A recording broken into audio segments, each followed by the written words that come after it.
Nang dahil po sa labada, itong si Lorraine ay nagawang makipagsagutan sa kanyang ate. O, yung kapatid niya mismo dahil po sa labada yan ha. Shoutout sa lahat ng mga tinanghali na naman dahil sa labada.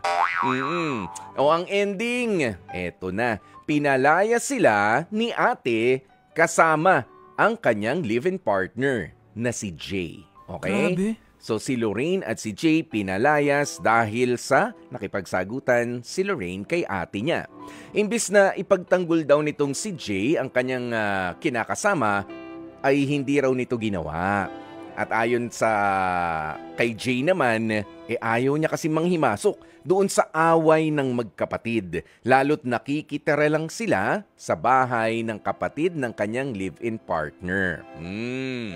Kaya naman sa ngayon, kausapin na natin mula sa Manila, 25 years old, Lorraine, magandang tanghali sa'yo.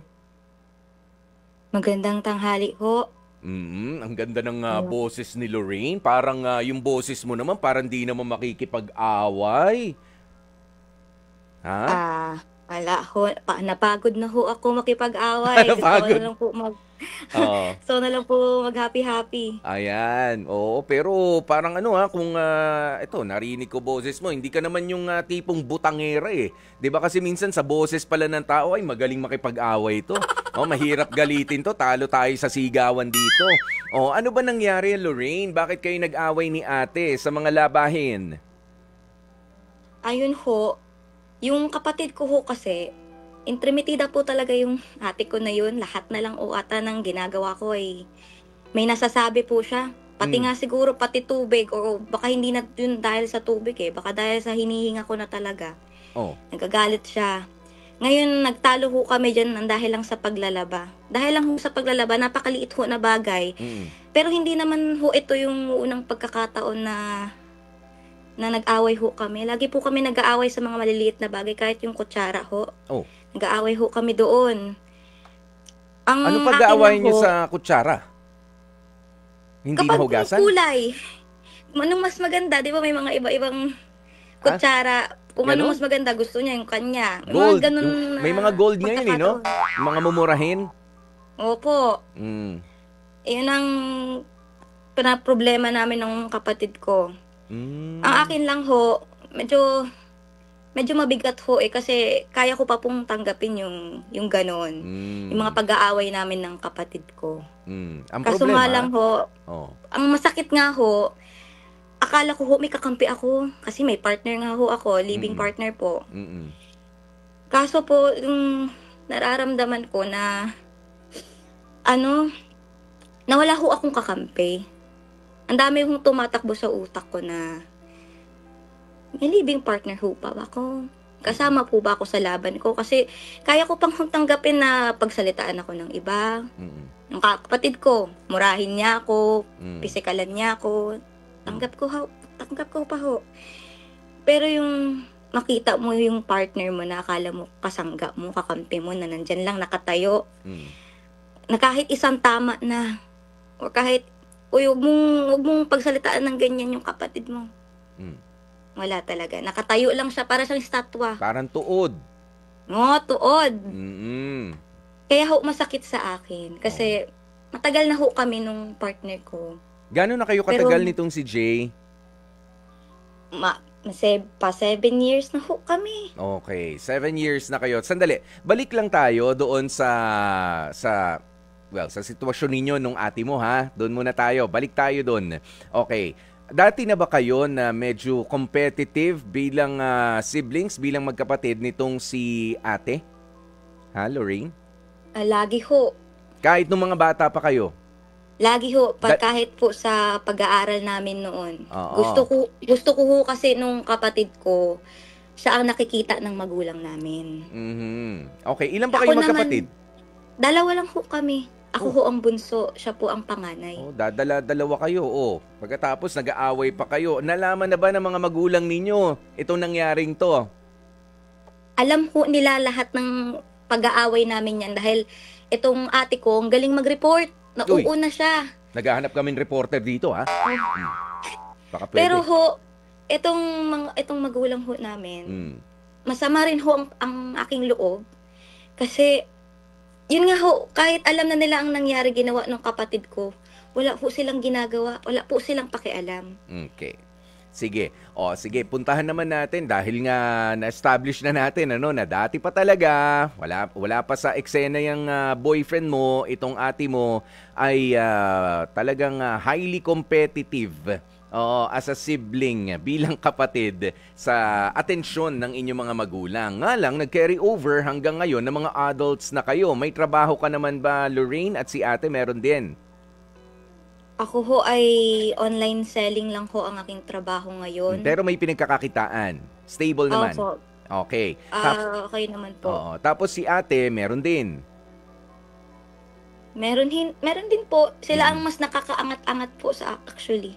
Oo. Meron na bang karelasyon si ate? May pamilya na ba? Meron ho. No, meron. Meron ho sila, merong parang boyfriend. Boyfriend. Hindi pa naman Oho. pamilya, wala pang anak, Hindi pa ganyan. naman ho. So, nung nangyari talaga to, tatatlo lang kayo doon sa loob ng bahay? Tatlo lang ho, opo. Okay, sige. Ito naman ang tanong ko nga sa'yo, Lorraine. Ano ba ang ine-expect mo na nagagawin sana nung live-in partner mo nung nagsasagutan kayo na magkapatid? Ano ba dapat sa tingin mo ang ginawa niya ng isang live-in partner doon sa eksenang ganun? Ang gusto ko lang naman ho, alam niyo yun, maramdaman ko na pinagtatanggol ho niya ako.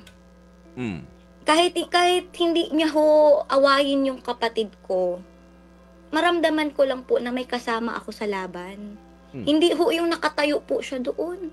Habang sinasabunutan ako, habang minumura ako ng kapatid ko doon. Hindi Nandoon. umawat, yun ang sinasabi mo. Di parang ang estatwa, sabi mo. Pero hindi naman estatwa na parang si Machete? Hindi naman? Hindi naman po. Hindi. Pero ang rason po kasi niya, kasi dinirekta ko po siya eh. Kinausap ko po siya nung kami ay napalayas na ho. Nung nag-usap po kami, ang tinanong ko po, bakit?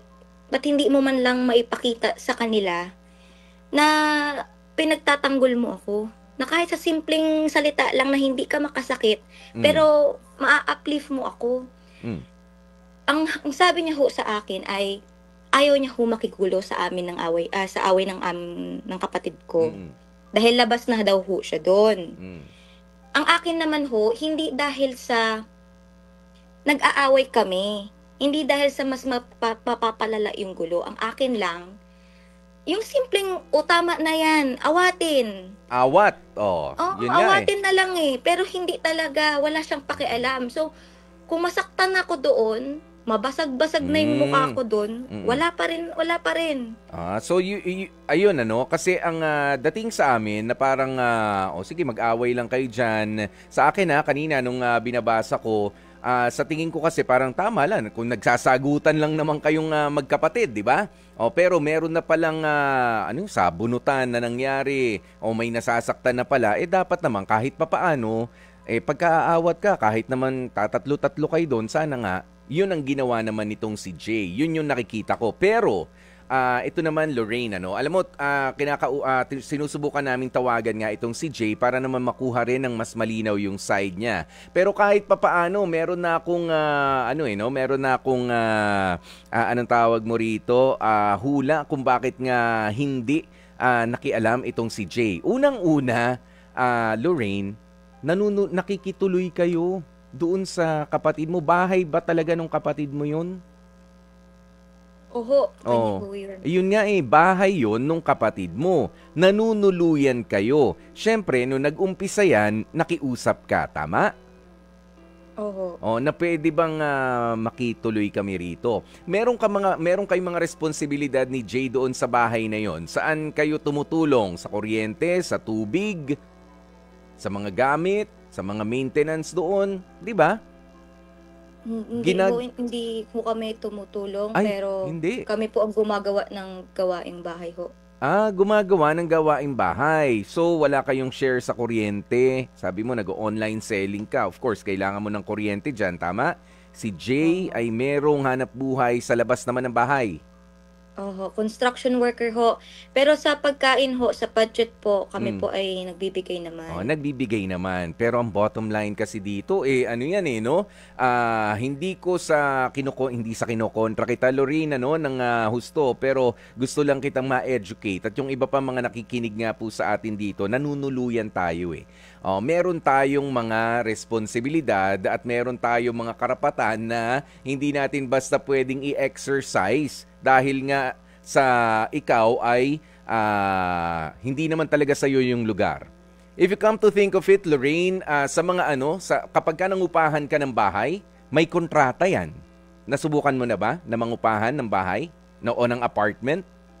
Hindi pa ho, Alam mo, kasi kulang ho sa budget. yun. Pero ganito kasi yan, Lorraine, meron sa mga kasunduan, bago ka mangupahan sa mga bahay na titirhan mo, bawal magbutas ng, kunyari, iniitang ka, may pambili kang aircon. Maglalagay ako ng aircon. Teka lang, magagalit sa'yo yung landlord mo o landlady mo kung basta ka maglalagay ng aircon dyan, bubutasin mo yung bintana o yung pader para ilagay yung aircon. Hindi ganoon yun. 'Di ba? May pagpapaalam, pagka hindi pumayag, sorry, magtiis tayo. Bawal pa lang aircon sa apartment na to. 'Di ba? At ganun din diyan sa pakikituloy mo sa kapatid mo. 'Di ba? May mga bagay na you cannot freely decide. Oo, na parang siya ang reyna diyan eh. Hindi ka rin pwedeng pumapel bilang reyna rin. Isa lang ang pwede maging reyna sa kahit gaano kalaki o kaliit yung tahanan na yan. Ang dapat baon natin palagi, Lorraine, ay yung pakikisama. 'Di ba? Isa pa, kung meron ka palang ganyan na tingin o sama ng loob sa ate mo mula pa noon, sana nga sinubukan nyo na bumukod kayo nitong si Jay. Ayun, pwedeng walang makialam sa inyo. Hindi ba? Oho. Oo, itong ate mo sa totoo lang ha. Sige nga, ano yung pinag-awayan nyo tungkol sa labada? Huwag daw gagamit ng Dahil po tubig sa sa paglalaba? labahan. Hindi ho, yung Paano? kumpul-kumpul po na labahan at Oh. dahil nga ho nag-online selling ako at ang Mm. living partner ko ay construction worker, Mm. minsan naiipon yung labahan ho namin. Mm. Ngayon, pinapaalalahanan ko naman po yung kapatid ko na wag na ho munang tignan kasi talagang kung makikita mo, madumi kasi bundok na eh. Pero kasi syempre may mga trabaho din kami, may mga Ah. inaasikaso kami. So, hindi ko sila naaasikaso. Ngayon, yung maglalaban na sa anak ko, Mm. nangunang-una na naman siya, doon ho nagsimula, sabihan dugyot kami, Mm. na hindi kami maayos sa bahay. Aha. Ang akin lang ho, syempre alam ko naman ho na nakikitira ho kami. Mm. Alam ko naman ho yun at nag-a-adjust, nakikitungo naman po kami ng Mm. maayos. Ang nga lang, bakit aabot nagabundok na nga naman yung labahan nyo o yung labahin ninyo? Ibig sabihin, ilang araw na rin na hindi nakapaglaba. Tama Ayun ba? lang ho. O yun nga, hindi ako Lorena, hindi excuse na hindi excuse na wala pang oras. Of course, meron laging oras. Meron na ba kayong anak ni Jay? Wala ho. O wala pa. 'Di ba? Wala Opo. pa naman. O kayo pa namang dalawa, bibigyan nyo ng oras 'yan. Bagaman gusto natin, syempre may hanap buhay tayo eh. O bibigyan yung responsibility natin lalo na nung araw lang ba 'yon na nagpaalala yung ate mo o nung kahapon din nagpaalala, oy, mga labahin nyo, bawasan nyo naman na kasi kapag kagabundok 'yan, sabi mo nga medyo madumi ng tingnan, ibig sabihin din unang-una madumi na talaga 'yon, pinaggamitan na 'yon, may amoy na rin 'yun. 'Di ba? At Oho. ang bottom line na naman diyan is bahay ko 'to eh. Ayoko nga ng ganito. Gusto ko may order dito sa domain ko. Ako ang nagpundar ng bahay na 'to. Gaano man ito kapayak o kalaki. Okay? Meron naman akong dapat na command dito sa mga kasama ko sa bahay. 'Di ba? Baka 'yun ang pinapaalala ng ate mo. So tama ba na hindi lang isang araw biglang sumabog si ate? Nung mga nakaraang araw ho, Mm. nagpapaalala ho siya. Ayun, At nagpapaalala at na. sinasabi ko naman ho na aayusin ko na. Ngayon nung Mm. araw na aayusin ko na, doon naman ho siya kung kailan Oo. gumagawa na ako, doon na siya sumabog. Kasi Ako din ho, kasi nadagdagan sumabog pa. na rin ako. Mm. Oho. Sumabog na. Pero alam mo Eto, meron tayong reaksyon, ano? May tumawag sa atin mula sa Quezon City, si Brian, para magkomento dito sa ikinikwento mo sa amin, Lorraine. Pwede kang sumagot sa kanya, ha? Kung gugustuhin mo, Lorraine. Pwede naman, kung may itatanong din siya. Brian, magandang tanghali sa'yo. Hi, magandang tanghali, Kuya Boy. Oo, magandang tanghali. Sakto, nagtatanggal na ako ngayon ng mga patay na dahon doon sa halaman. Naglilinis na. Nakikitira ka rin, Brian? Umuupa kami. Pero ito nga, nakarelate na ako, kaya na medyo nakarelate din ako, Kuya Boy. Kasi ako yung nagbabayad.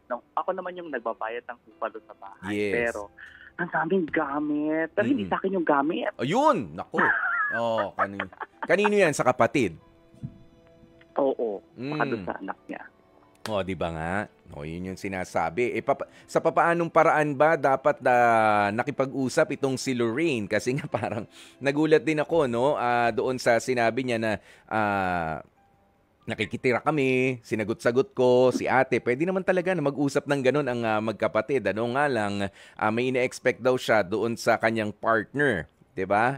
Kung ako yung partner, talaga matatameme lang rin ako sa isang tabi. O ikaw, Brian, katulad mo, ikaw naman yung sabihin na natin na parang ikaw yung ate. 'Di ba? Na ako nagbabayad dito, ba't parang mas marami gamit nyo? Saka nakaka-stress yan, Kuya Boy. Siyempre, hindi natin namamalayan. Di ba pagbili tayo ng bili, parang nakatambak lang sa isang tabi or kahit pa sabihin natin nakasalansin, nakaayos. Pero undeniably, dumarami yan eh. And sometimes, nakaka-cause yan ng issue sa mental health. Di ba nakaka-stress yan? Sa trabaho ka, tapos pag-uwi mo sa bahay, ay, kabundok. Kala mo, may peace of mind kapag uwi. Yung pala, welcome to the jungle. Ayun. Kaya I think tama yung kwento na yung parang hindi naman siya parang isang beses lang tapos biglang nag-outburst si ate. Parang pent up yun eh. Nafe-feel ko yun kasi siyempre you want to be as patient as possible, lalo na kaanak mo yung nakikitira sa iyo, 'di ba? So gusto maging as patient as possible, pero siguro nga baka meron, I guess, trigger siguro. Kasi nga, nung na-realize niya na, oh my God, ang dami na talagang gamit. So, parang, it's out of control. At siguro, yung I understand naman, syempre, na ang ating caller ay, kumaga, gusto ng, mag-act on it, di ba? But, it might have been too late. Wala na, gabundok na talaga. Baka nangangamoy na nga rin. Di ba? Yung labada. 'Di ba? Pero bottom line is hindi dapat nakipagsagutan pa. Oo, diba? Sana nagpiit. At least 'di ba? Ngayon lesson learned na. So kung makikitira ulit sa iba, kailangan talaga kahit ang hirap gawin, kailangan medyo tayo, magtimpi tayo pagdating sa mga pagbili ng mga parcel. Yan. Oo. Alam mo Brian, parang diba? Parang kailangan ikaw na ang i-heart-to-heart talk natin minsan dito. Parang may gusto ko talagang sabihin sa kasama mo sa bahay. Ay!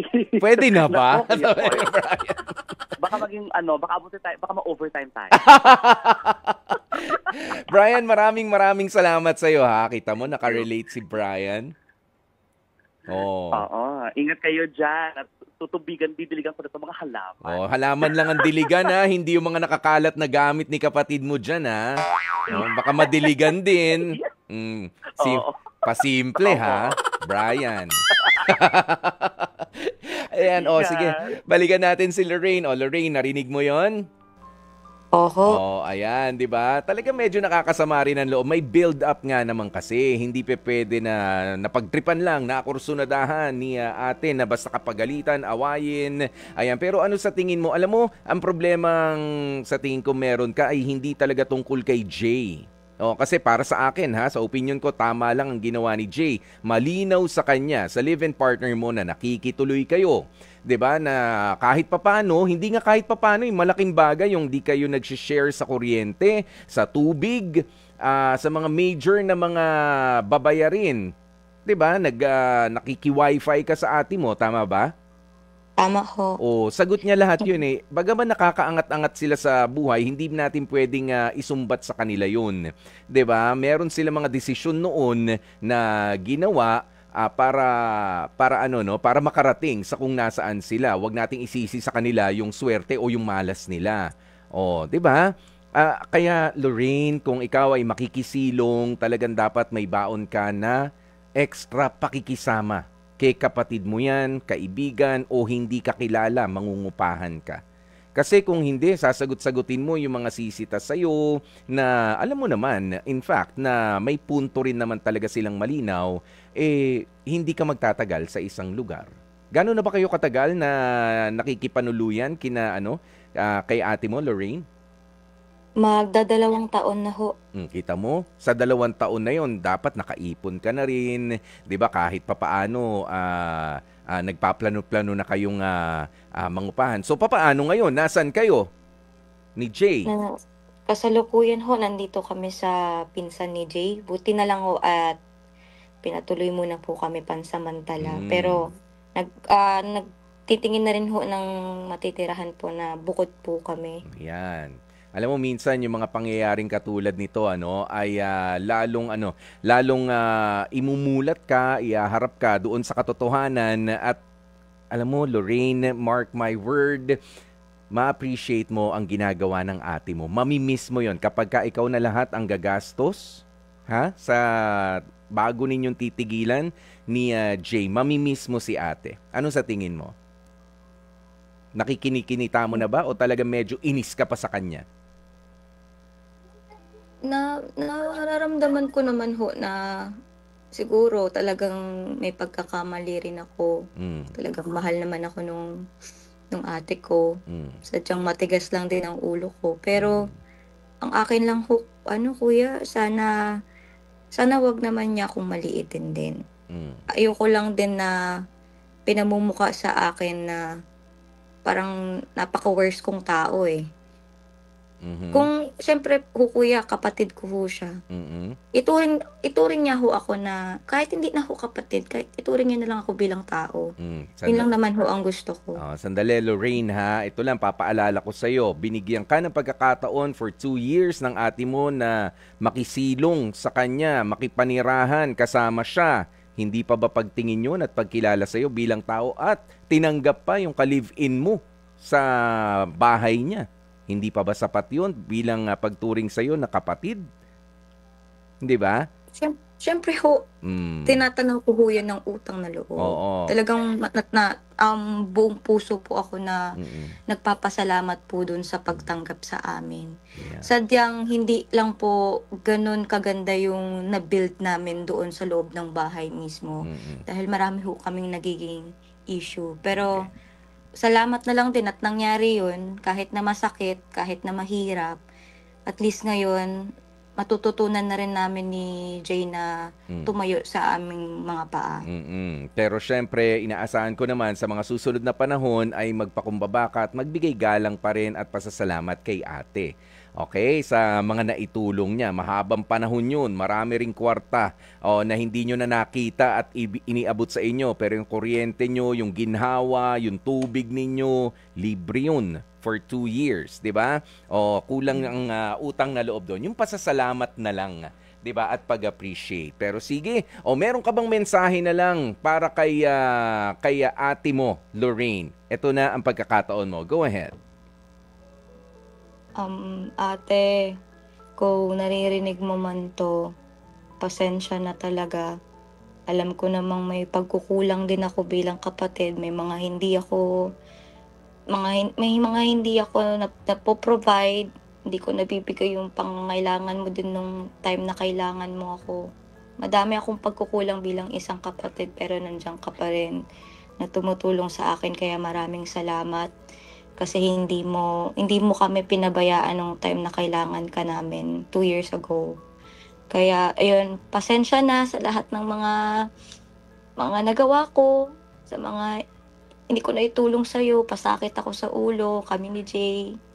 Pero maraming salamat at tinatanaw ko talaga ng utang na loob talaga yung lahat ng mga ginawa mo sa amin.